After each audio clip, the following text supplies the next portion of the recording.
So if Bronny could shoot his threes and he gets to about 6'5", he might be a decent two. Yeah, he get that stretch therapy now, so he can get a little taller.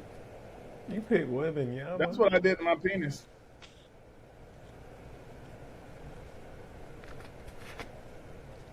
Tried to get out to 13 inches. Like shit, you go through stretch therapy. So I'm just basically, I hang on the massage table and the girl would just hang on it for 10 minutes at a time. Yeah.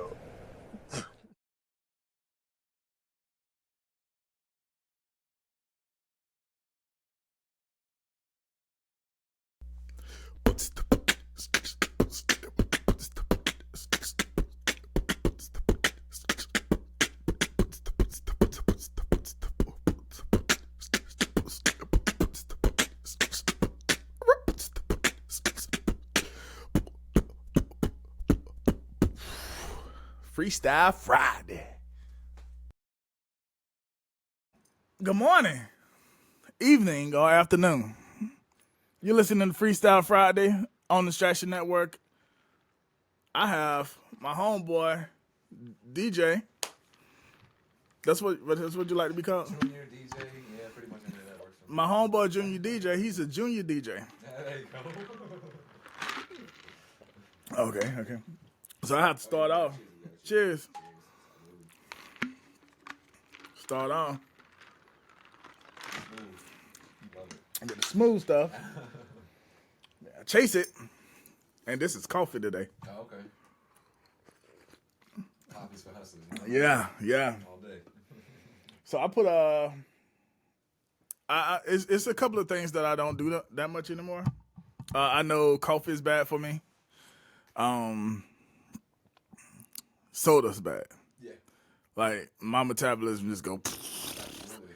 Coffee and is more soda than coffee, but this morning I was like, man, I'm doing it anyway.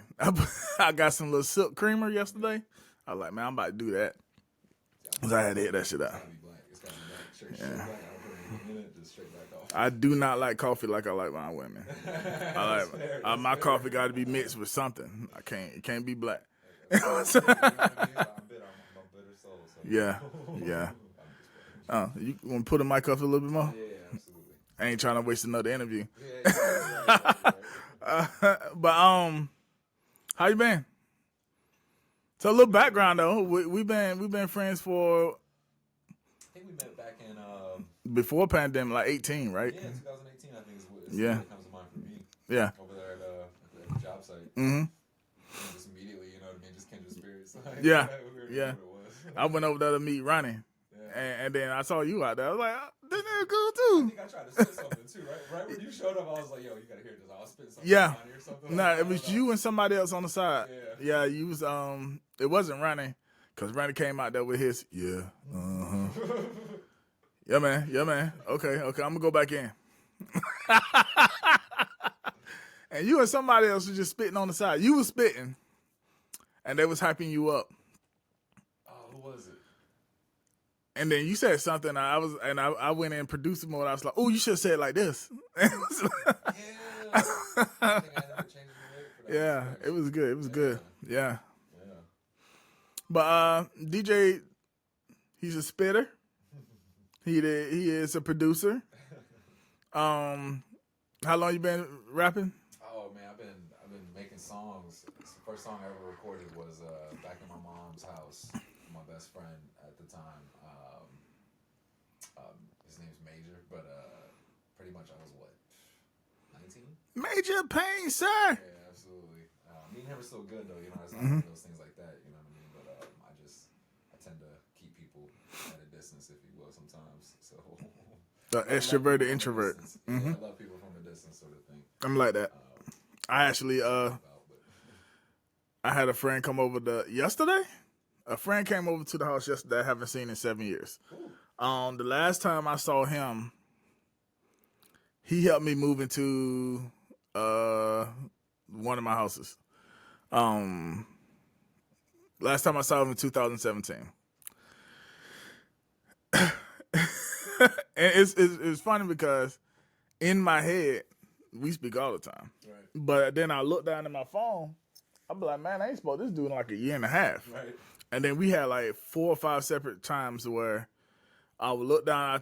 I send him a text. Yeah. Well, it started like I'm leaving work, and I like, nah, I hit him when I get home, and then I don't. Right.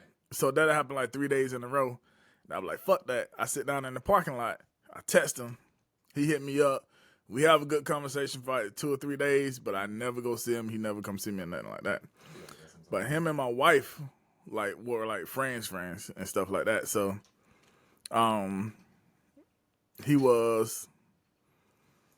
we convinced them both to come over. And yeah, I was just sitting there yesterday apologizing because I was like, man, like I'm used to like the way I grew up. I would say a loner. So I didn't meet up like if you ain't in my face, like I think about you, but I don't be trying to hit people up and shit like that. No, absolutely. So yeah, so I get you on that. Same thing on the long walk. Like I like to tell people, I got a few friends, but I got a lot of acquaintances. Yeah. You know what I mean? Like at the end of the day, I guess it's just about recognizing, real recognize real sort of thing. You Yep. You either hit it off with people, or you don't. Right. And I'm not the type of person anymore, at least, to try to force anything. Right. You know what I mean? Like we either cool, we not. Right. Like, I'm good with it either way because Right. I know who I am. You know Yeah. what I mean? You can like me or hate me. It's up to you. You know, like I'll let you make that. That's decision. good. That's good to get older and be like, yeah, I'm like that. Yeah, That's how I am. Man, so here's my thing, man. Nobody can feel you if you don't feel yourself. Right. You get what I'm saying? People pick up on that. They'll pick up on that insecurity. They'll pick up on all that stuff. You know what I mean? But like I'm of the mindset too, though. It's like I'm gonna make anybody feel comfortable because I know what it's like to feel uncomfortable because people made me feel uncomfortable. You get what I'm saying? Right. I've seen what it's like to be insecure and be uncomfortable in my own skin, but it's like now it's like I'm good. Like, you know what I mean? Like, I'm happy. Like, Yeah. you want to hate on me because I'm happy? Like, that's fine. Do you. Like, stay on that tip. You know what I mean? Keep Right. that same energy, but, like, don't bring that to me. You know? I Like, feel you. this is my bad. But, Yeah. You get what I'm saying? Like, Yeah. That's just how it's got to be sometimes. So. Yeah, I have that. I was 31 years old when I decided to have a family. So, whew, that was we had 10 years now, man. That just hit my head, boy. It's been 10 years, and it was the worst painful experience ever in my life. To Starting a family? yeah. But it was when you have been alone and been doing everything, been in your head, not having to worry about anybody else for your whole life. Absolutely. Yeah, and then all of a sudden, even when I never dated, Right. like I had a girlfriend at 18 and 19, right? And they were both long distance relationships. And then, yeah, I was like, as long as I'm doing my part, I'll be okay. Exactly. Both of them cheated, but it was it was like one of them realized she was gay, Okay. and the There's other, nothing you can do about that. yeah. You know what I mean? Like, that's the way that's what you know? She sent me an email. I'm out in it now. Imagine I'm out in the middle of the ocean because I'm in the Navy. Right. My girlfriend is at summer vacation. You know what I'm saying? I graduated at 17, so me and my girlfriend was the same age, but she was still in high school, right? So it was no R. Kelly on this. But I graduated. I joined the Navy. And then basically, during the next summer, she sent me a text. She was on her way to school. She was about to go to her college. And she sent me a text. And in that text, it was all regular writing and everything. And this is her breaking up with me. But she was telling me, she was like, and then you see, when you first look at it, you see at one point, the font went down very small. And in that part of the font, it was all cheery and happy before that. And then it got to that little small part of the font, and it says, I realized I like girls about 3 months ago. And you're the first person I'm telling this, but I need to go explore this. Right. And then from there on, it was, I'm breaking up with you, bitch. No, I'm joking. Yeah, but it was like from there on. But me and her are still friends today. She's married with a bunch of kids now. I think she's trying to catch up to me. And then my other ex, she's married she's married to the person she cheated on me with. Oh, So yeah, it was how it goes, man. huh? Yeah. That's usually how it goes. But both of them, I was doing my thing. I was being faithful. Yep. You know what I'm saying? Yep. Because I was in Norfolk, Virginia. Right. One of them was in Washington State, and the other one is in South Carolina. Gotcha. So, this is different times we dating. The way I said it, the way I said it just now, it sounded like I was. Nah, yeah. You got some ludicrous stuff now. Yeah, but one of them, the one that's married to the dude she cheated on me with, she gave the dude my email address. Like she didn't even. I don't know if she wanted us to find out about each other and figure it out from there, or she just wasn't thinking. She gave him. She said, if you want to find out what's going on with me, because she went on leave, she said text Holidae. Holidae knows everything that's going on with me at all times. I'm in the middle of the ocean. Right. Yeah. At this time, I'm actually at war. We're at Operation Iraqi Freedom. Oh goodness. You really don't answer no phone calls. Yeah, I'm like, what the fuck? I'm like, man, shit. So, yeah, this was wild. And then basically we broke up. And then the other one. So from 19 to 31, I decided I was going to date my wife when I was 31. And we started dating in November, got married in May. Yeah. So we were between 19 and 31, which is what, 12 years? Mm-hmm. I wasn't committed to no one. And then I decided to have a family. Right. So shit. It was a complete switch up. Yeah, I ain't know. Like if I would have knew everything, I ain't gonna lie, I wouldn't have did it. No. What do you would have started earlier? I would no. I would still be single. Oh. Okay. Yeah, with no kids. Like, I get that. and it when you have kids, you have to give up your life. If you're gonna be a good parent, Yeah. you have to give up being selfish. There's a You know what I'm saying? Sacrifice. Yeah. With kids, man. And I don't want to say it like that. Not if you're going to be a good parent. If you're going to put your kids first, Be a present parent. like if you're going to be a present parent, then you can't be selfish, Oh, 100%. right? And I'm not built like. There's a lot of rappers that have kids that still go rap because it's that money they need to take care of their kids, so they see that. But I've always been able to do this and that. I could do. I right now have about 4 different paths I could go and do work. Like Very similar. yeah. So Yeah, I totally get that. I've never had to hang my hat on one skill set.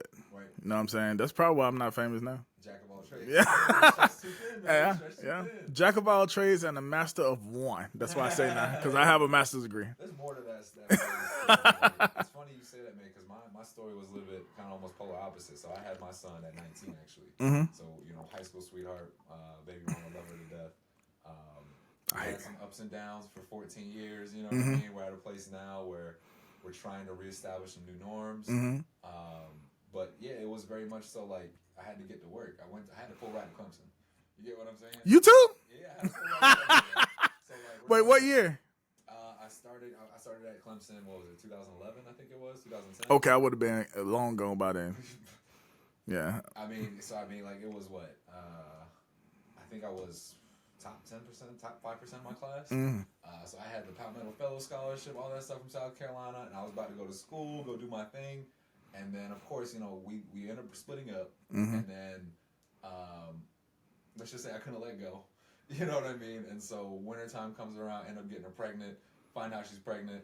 I dropped out next semester. So I was literally at Clemson for a single semester. Freshman year. That's it. And then I dropped out. Immediately got to work, started working at Pizza Hut, actually, over West Ashley. At least you went to the best pizza spot. Huh? I said, at least you went to the best pizza spot. It's not in West Ashley. I mean, No, I'm just saying, Pizza I Hut. had some interesting experiences over at West Ashley. No one can out Pizza the Hut. Yeah, that's fair. Personally, nowadays, man, like I don't mind a little C's $5 hot and ready. You know what I mean? Like it ain't the best for you, but like if you want to. Oh yeah, Pizza Hut too expensive. Yeah. Well, they just came out with them $7 boxes now. Okay. So those $7 boxes is what's up. But shit, I went and bought one $18 large cheese pizza. No man. Right. Like, yeah, Little Caesars right down the road. Dough, this is cheese, and Yeah. tomato sauce. What do you Dog. mean? I can make 4 pieces for $19. Pizza Hut is the reason why I know how to make pizza now. Right. Like shit, I was like, man, I ain't about to buy that shit. I don't blame you, man. They overcharge you for everything. Yeah. Man. Everything's taxed nowadays. Like it's abnormal to be honest with you. But I mean, after that, like, thankfully, I hate to put it this way, but being a product of nepotism, Dad got my clearance when I was 16. Yeah. So that's how I was able to get my foot back into Spade War. So I was at Pizza Hut for about a month, and then I get the phone call. I put my resume out there, padded it up, did what I needed to, and then I ended up going and doing VTC work. And then, yeah, pretty much, I had the little man about, he was 6 weeks premature, so it was like 6 or 7 months later, and it was just straight grindstone, man. I took my butt back to school. I went to Trident Tech, got my 2-year degree over there, the Associates of Applied Science and Computer Programming, and I just kind of kept the ball rolling with the cybersecurity stuff, you know what I mean? And just, I went and got my Security Plus, even though I was working VTC, so video telecommunications, video calls and whatnot, and I managed to kind of network my way over to where I met you over at the NSOC. But yeah, I mean, when you talk about the freedom aspect of things, like, I don't want to say I was restricted by any means. I knew why I was doing it, but yeah, there was a part of me that was kind of like, not necessarily I was holding back, but I kind of had to put some parts of me away. You know what I mean? I had to compartmentalize my life and my situation and everything to be more focused on the things I needed to be focused on, which is specifically my kid. Right. And so, you know what I mean? Kind of just buckled down, put my nose to the grindstone, got to work, started learning all the things, just became a little sponge, trying to soak up all the information based upon whoever I interact with, you know what I mean? Because that's what I figured out with this whole life thing too, man, is like every interaction you got a chance to learn something. Right. You know what I mean? It's about but it's how you perceive it though.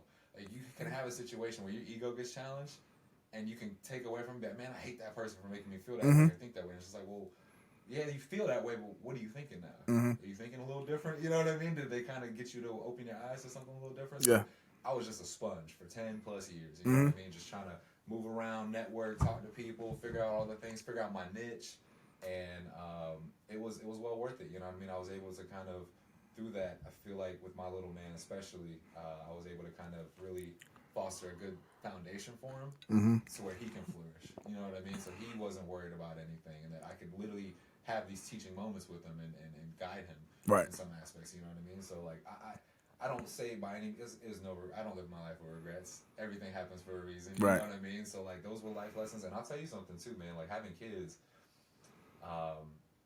with my son especially, man. Like he's probably my number one teacher.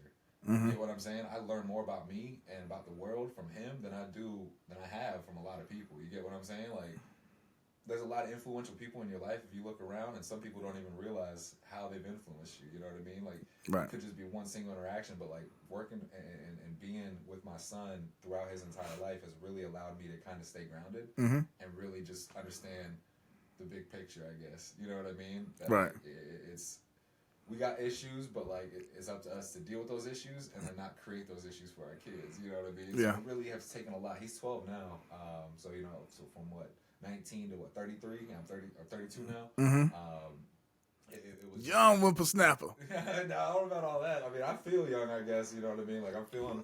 Honestly, this is probably the most energy I've had in quite some time. You know what I mean? I spent quite a bit of my life drained, just because I was taxing myself. You know, like I said, I was going to school full time. I was working full time. I was a dad full time.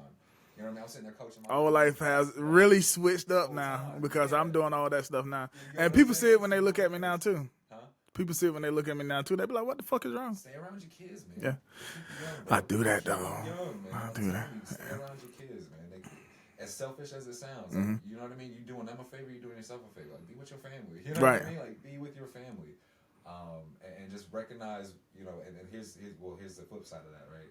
So, like, throughout all that, I had certain situations with my baby mom. I'm not going to get into too many details. You know what I mean? You talking about that time you threw off the roof? What are you talking about, man? What are you saying? What? I'm joking. Nah, I would never, man. I would never. I got love for everybody, and that's my thing. Is like I don't have any hate or resentment towards anybody. You know what I mean? Again, people get put into your life to teach you a lesson, and the thing about it is, if you don't learn those lessons, they might stay in your life. You know what I'm saying? And it's not like I'm not saying like me and my baby mama are like at a negative space right now. We're working through some things right now, but it's one of those situations where like, if you're not compatible with somebody, you're not compatible with somebody. Right. If you're going to try to force it, like I was saying earlier, you know what I mean? Like, I know who I am. You know what I mean? Like, I want you to know who you are. And you can't spend your life trying to cater to people that don't know who they are because they're going to switch up on you every single day. Right. So then you caught up in a constant state of figuring out, okay, what do I got to do today? And essentially, you create a situation for yourself where you walk around on eggshells. Well, you're not allowed to be your authentic self because it might compromise what you got going on. And it's just like, you should never, ever live that way. You know Right. what I mean? You So sitting around like, it shit. took me 14 years of this on and off ordeal with my missus to kind of embrace that idea. Mm-hmm. And throughout all that, we created and fostered an environment for my kid that wasn't necessarily the most healthy. Mm-hmm. You know what I mean? Not the most healthy for him to flourish and grow the way he's supposed to reach his potential. So, like, it was kind of just like a wake-up call. You know, I hit my 30s, and I was just like, yo, like, what are you doing? You know what I mean? Like I was at a place where, you know, I was my weight wasn't where I wanted to be, my health wasn't where I wanted to be, my life just wasn't where I wanted it to be. I was waking up almost dreading things. You know what I mean? Like, and it's just like, but there was so much to be grateful for. Mm-hmm. But I was so blinded by so much. You know what I mean? I was still caught up in a lot of old cycles and patterns of thought. And so, like, I kind of just woke up one day and I was just like, look, like, you gotta take matters into your own hands now. You know what I mean? Like, you got to realize that there are curses that you're dealing with, from generational curses, we like to call them, that you have to undo. And if you don't, your kids are going to be subjected to that. Yeah. You get what I'm saying? Yeah. Like, so it's like, I had to make the right decisions, remove my feelings from the situation, let go. Mm-hmm. You get what I'm saying? And just let things be. And just be me. Be the person I know who I am, who I was, who I've been my entire life. But I put that, again, remember I was talking about compartmentalizing, trying to section some things off, and I realized I was doing it for the wrong reasons. Yeah. You know what I mean? Like, some reason I did it was for the right reasons, you know, obviously self-sacrifice for my son, making sure I'm there for him, because, you know, I grew up in a situation where I didn't really have that. I mean, my parents, like, I grew up my parents were both home, but they weren't, if that makes sense. Yeah. Makes sense. You know what I'm saying? Like, and I know that sounds very almost kind of like, what are you whining about? You know what I mean? Because there's some people out here that don't have their parents, but like, what people don't realize, man, is you can have people around you but still feel lonely. Mm-hmm. You get what I'm saying? Like, it's how they make you feel. Like, if you don't feel seen or heard, there's PTSD that comes with that, man. You get what I'm saying? Yeah. You can't operate the way you're supposed to with that type of. That's why I make sure I have conversations with all my kids. Well, all of them that stay with me every day. When they're with me, every day I have a conversation with my kids. And then when they're not with me, I call them. Right. So unless they say, Dad, don't call me. Don't call me for a week. Don't call me for a month. Don't call me until I turn 18. Then that's what goes on. So I always I have 6 kids. Yeah. So it's about what's best for the whole group, for everybody. It's blended families with 3 of them. 3 of them is just me and my wife, between me and my wife. So it's whatever's better for everybody. When it comes, well, it's whatever's better for the group of kids that I'm concerned with. So, but yeah, one thing that you kept touching on was basically people are in your life for a reason. You learn from people that are in your life, that's in your life, and you never know who you touch. You never know who catches lessons from you. Right. So, I told this to you the last time that we had a conversation. Yeah, I remember. But you made a significant change in my life through one conversation that you had whenever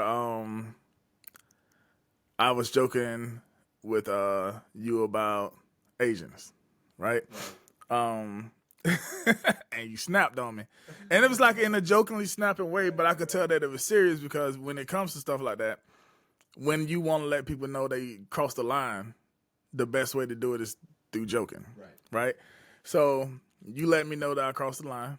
And I have never in my life been stopped like that. It's like a white person saying the N-word, and then for the first time in their life, someone said, "Hey, you can't say that." So, so I knew how that felt because I was like, "Oh shit!" Like I am wrong. Like just because we're minorities, I can't just cross the line and joke with other minorities about their minority issues, thinking that we're all the same because we're not. Right. You know what I'm saying? So it basically sent me down a whole different path. And I started thinking of things a lot differently when it came to, still don't like white people like that. But It be like that, bro. I Woo. Goodness, Yeah. like God knows. Yeah. That's how I get it. But it did, I learned a big lesson that day, and I've been carrying with me, shit, for the last 6-7 years. I appreciate All that, right. man. Again, it's all about perspective. Yeah. You know what I mean? And honestly, yeah, like you and I chopped it up last time, and you taught me quite a bit too, just how we've had, again, just like you were saying, we come from different, socioeconomic backgrounds, but like we've had similar kind of feelings or traumas to some extent through our lives. You know what I mean? There's, you'd be surprised just getting perspective from another person, like what that can do and like just the connection that exists. Right. And I think what I was kind of keen on with that is just like the idea of just perpetuating some of these normalized patterns of thought. You know what I mean? Just the idea that like it's a natural tendency for humans to have that self-deprecation because it allows other people to feel comfortable. You get what I'm saying? Like if I downplay my feelings, that makes you feel validated. Right. But it's just like you gotta understand what that's doing to your soul. Right. You get what I'm saying? So like you gotta stand on your truth. You know what I mean? You gotta stand on business. You gotta 10 toes down. And again, I try to do it. I don't ever try to come at anybody in any way, shape, or form. But like you said, like with comedy though and joking, there's truth in jokes. Every good joke, there's truth to it. You know what I mean? There's some truth in there. And that's what makes it a good joke, because people can resonate with it. They can like, oh shit, yeah. Right. And so like that's, to me, humor and comedy, man, has been one of the best outlets in terms of, like, I love stand-up comedy because if you look in a crowd, it's everybody. It's every race and background, and that's one thing I love about the arts, is that'll bring everybody from any different background together. Right. You get what I'm saying? And it's all under the guise of like love and enjoying and vibing and the vibrations. You know, it's a positive vibes. And that's that's the tip we got to be on. You know what I mean? There's too much hate out here, and to perpetuate that hate, whether we're doing it jokingly or not, you don't understand what that's doing to people. You know what I mean? Like, you don't know what's going on, how that's consistently traumatized or keeping those traumas alive. Right. And so it's about being like recognizing it in yourself, and then self-correcting first and foremost, and then having an ability to kind of convey that to other people. You know what I mean? Without becoming and it devolving into something really negative, you know? Because again, a lot of people want to make points, but they don't want to take the time to understand someone else's perspective. Right. You know what I mean? I'm going to make my point, but then I want to hear what you have to say in return. I'm going to actively listen to you, and then we can talk about it. Problem nowadays, man, is dialogue don't exist. People just wait for you to stop talking so that they can respond. Yeah. You get what I'm saying? They already know what they're going to say. Yeah. They don't even listen. One little thing that you said. They're waiting for the pause. Exactly. They don't listen. They're waiting for the pause. Right, every time, man. And it's just like, that's because you are stuck in your mindset. You're stuck in thinking you're right all the time. You Right. know what I mean? And as somebody who has been proven and humbled so many times throughout his life, I realize that everyone has a different perspective. Everyone has a different experience that has them believing and believing the way they believe. You know what I mean? So it's just like, for you to take that and just kind of invalidate it, that's not cool. But there's a way you can kind of usher in and have that dialogue to where we can level with each other, you know what I mean, and actually have that meaningful conversation to possibly change and create these new neural pathways. Right. You know what I mean? Because again, like, we're so what I've always talked about is just the idea of human beings, biological creatures, right? So just strictly talking about biology, we're talking about homeostasis. So that's his normal patterns, his baseline. You know what I mean? And a lot of times what people don't understand is that those baselines are fostered as children, as during our impressionable ages and everything like that. And a lot of people don't take the time to reevaluate those baselines. Yeah. And realize why they are the way they are. And until you do that introspective work, man, you're going to be out here surrounding yourself with a bunch of people that agree with you, that are on that yes man tip, and you're never going to grow. You're never going to go look in the mirror. Yeah, because you can't face yourself. You know what I mean? But as soon as you can face yourself, oh my gosh, it's beautiful. You get what I'm saying? You start realizing the beauty in everybody. Right. You start realizing that we are human beings. Except white people. This is hey, we're all flawed. No, I'm joking. I'm joking. But I get what you're saying, man. There's been a lot of stuff that's been perpetuated by certain systems that have existed for quite some time now, and that's just been the way it is. And like, a lot of the folks that benefit from that system, they fail to see the other side because they're benefiting from it. And so why would they do anything to try to change that when they're benefiting from it? You know what I mean? Like, why? Because now they feel like you're reaching in my pocket. Say, oh, my pocket, this is my pockets. But it's like, don't you got enough already? Right. Your pocket's already lined. For generations. Like, what are you saying right now? You can't share any of the wealth. That's crazy to me. Like, share love. It's just, it's so much me stuff, man. And so, like, one of the things I think about all the time, I know I'm kind of on a bit of a tangent right now, but it's just like the idea of like the Renaissance, right? The individualism. And like that is good to an extent, as long as that doesn't become like, you don't fuse your ego with that. Right. You get what I'm saying? Because your ego is fragile. You're going to do everything to protect that ego. Right. You get what I'm saying? As soon as your ego's challenged, man, you'd be surprised the type of responses you get out of people. Yeah. They're like, whoa. And then they want to kill you. You know, they want to hurt you because you made them feel so damn uncomfortable and insecure about themselves. So instead of them taking a look at the mirror and doing that introspective work, they're going to make you be the bad guy. Yeah. You the villain. you made me feel this way. Mm-hmm. No, I made you feel some things that you've been running from. Yeah. You've been pretending like don't exist, but it does. You Mm-hmm. know what I mean? Like, and people, they don't like that, man. Yeah. But my thing is, I've been there. Someone has, and I take a step away. I'll be mad as hell and I walk away. And then I go sit up by myself like, am I really? Right. Like, oh Right. shit. Like, I'm right. yeah. So, yeah, I told my wife one time I went back because she was like, you never admit to being wrong. I said, usually I'm not, though. But but when you do, when I might not in that moment agree that I was fucked up and I did some fucked up shit, but I'll come back to it. Like, it ain't gonna be long because I know how to evaluate the shit that I did. I can't do it in that moment. Oh, absolutely. Give me a couple hours. It's human, man. Yeah, Exactly. but And once you recognize that, because that's what I tell my son all the time. I tell my niece, you know, that's a whole other story. But all we have in this world are reactions. Mm-hmm. You know what I mean? That's the only thing you can control. You can't control how someone's going to treat you. You Right. can't control what other people are going to say to you. Right. You can control how you react, though. You know what I mean? And a lot of times when people, especially nowadays, with this toxic culture and everything that we got, that people just fuel off hating on each other, Mm-hmm. it really comes down to just recognizing that for what it is and realizing, like, you don't hate me. You hate yourself. Mm-hmm. You know what I mean? Like, you hate yourself, and you're projecting that onto me. Yeah. So, like, you can sit here and try to bag on me all day long, but I know who I am. Right. I know where I come from. I know what I had to go through. You can sit here and think you know. Mm-hmm. You're not me. You get what I'm saying? I know. He knows. You get what I'm saying? Like, Right. That's all it is. Like at the end of the day. So it's like, keep all that energy over there, but like at the same time, it becomes, I don't know, it gets to a point where you get a little lonely when it comes to that because you just feel really misunderstood a lot of times because you're constantly trying to bridge the gaps. Right. You know what I mean? But nobody else seems to want to. You know what I mean? Man. Right. Yeah. You start. I had to give that up. Yeah. Like, you know what? Exactly. I am who I am. I know who I am. If you choose to be around in this circle, then yes. If you choose, I'm going to say it like this. If you choose to wear a red hat and walk around and follow someone just because they say things that make you feel good, even though it might not be true, then we're far off. You know what I'm saying? If you choose to listen to what was taught to you in schools instead of what you know to be true from your story, your people's story, then we're far off. Right. Like if you choose to follow money instead of your spirit, we're too far off. Absolutely. Like, I love that. so, Yeah. So that's the reason why, and we'll take this to music. Kendrick Lamar and Drake, right? I've been saying the same thing about Drake that Kendrick's been saying for 15 years. Right? I've always been around pseudo famous people and sometimes famous people. A lot of girls that I hang around and shit like that. Before I got married, my wife said,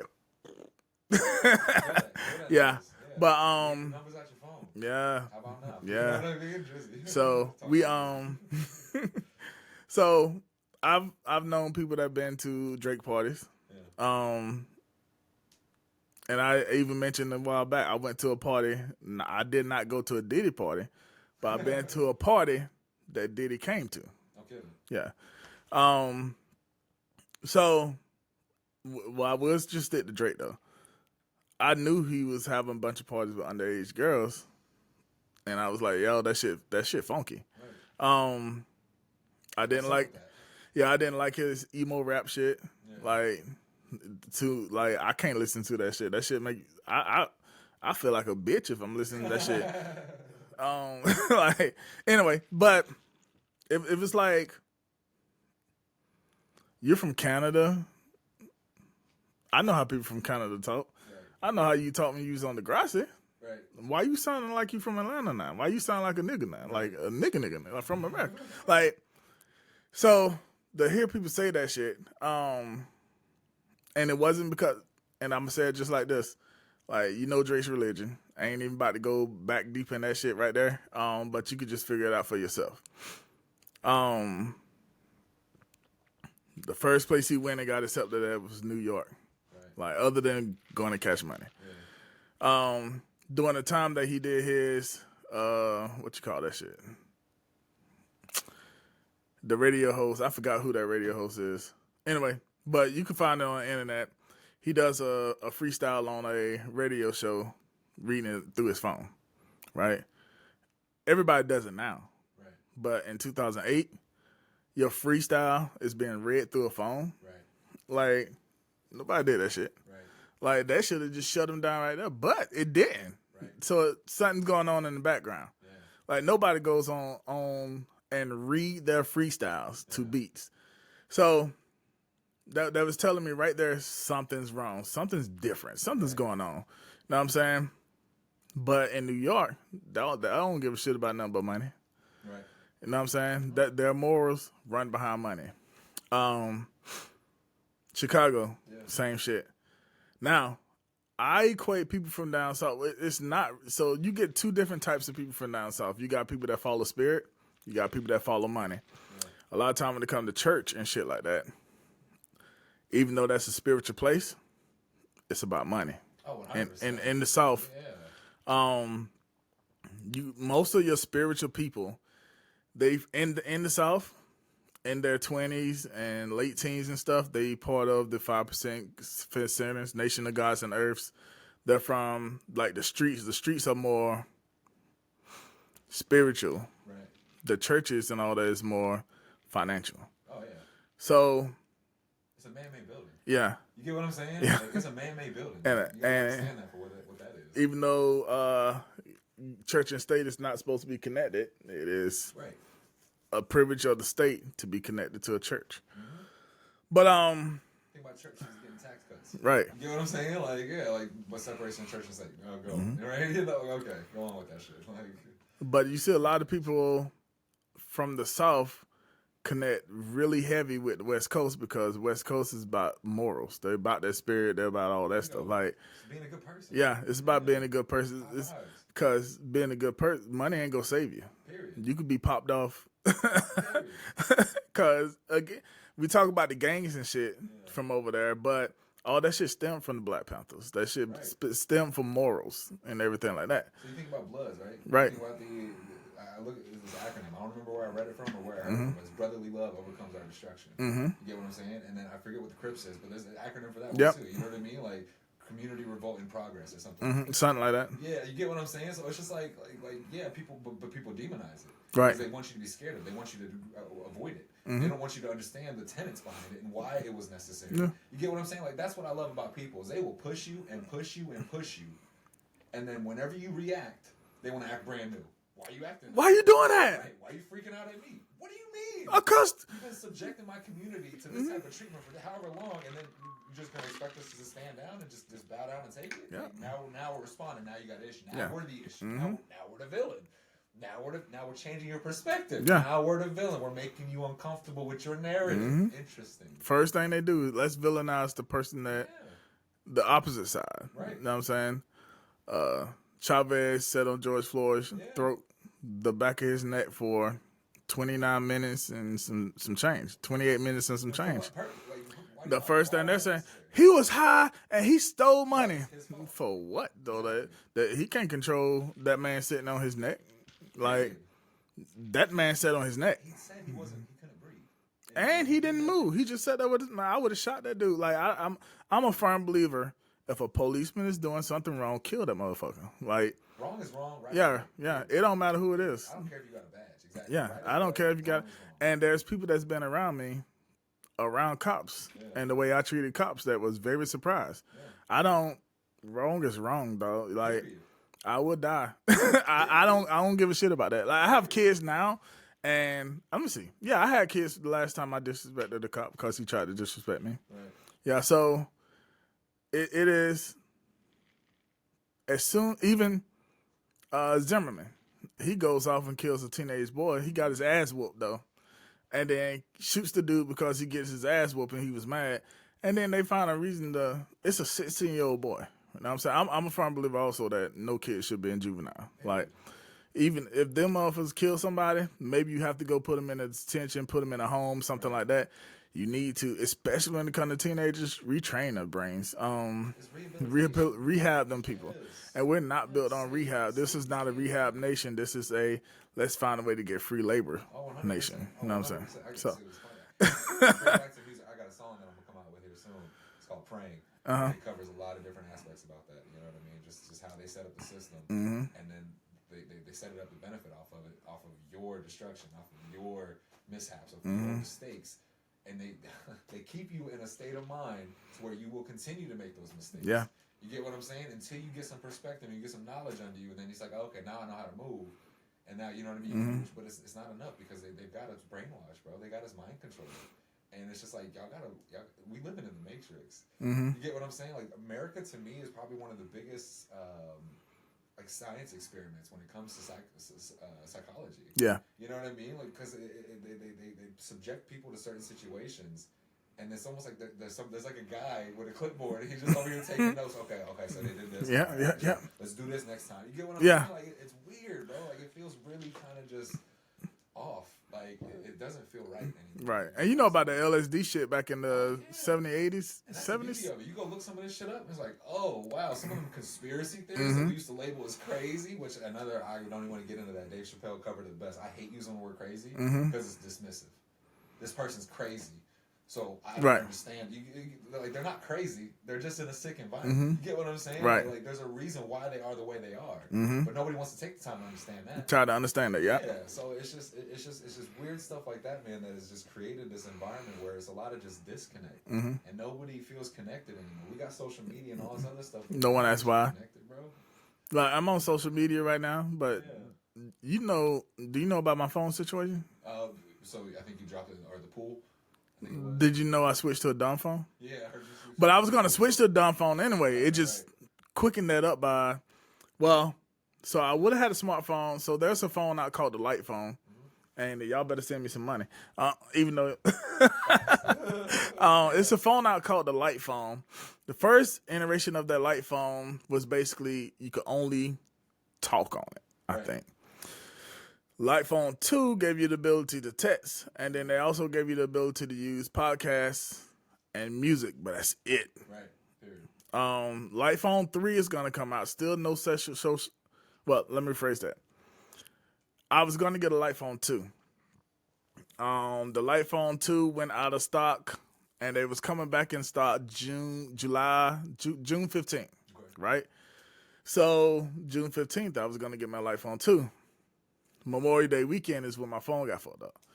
So I ended up going to get a flip phone because, I was going to dumb phones anyway. Right. So I ended up getting a flip phone, and then the phone that I was going to get, they upgraded it to a Light Phone 3 that's going to come out. They're changing the screen because they used to have like the Amazon Fire book, the book. Oh, yeah, okay. I forgot what that thing is called. That's Audible. Kindle. Kindle. You know how the Kindle screens are like, weird. So, Light Phone 2 had a Kindle screen. Light Phone 3 goes the OLED. It has a speaker system set up in it. But it's still basically podcasts. Like, basically entertainment, as in music, podcasting. They have a directory for maps if you need to go somewhere. Call and text. That's it. Right. Like, nothing else. And I need that in my life. Absolutely. Because at work all day, cybersecurity. I'm focused on that finish line. Developing a strong mind. Years ago, they stopped making my kind. Yeah, I lose sleep, but it's alright, cause I'm on the grind.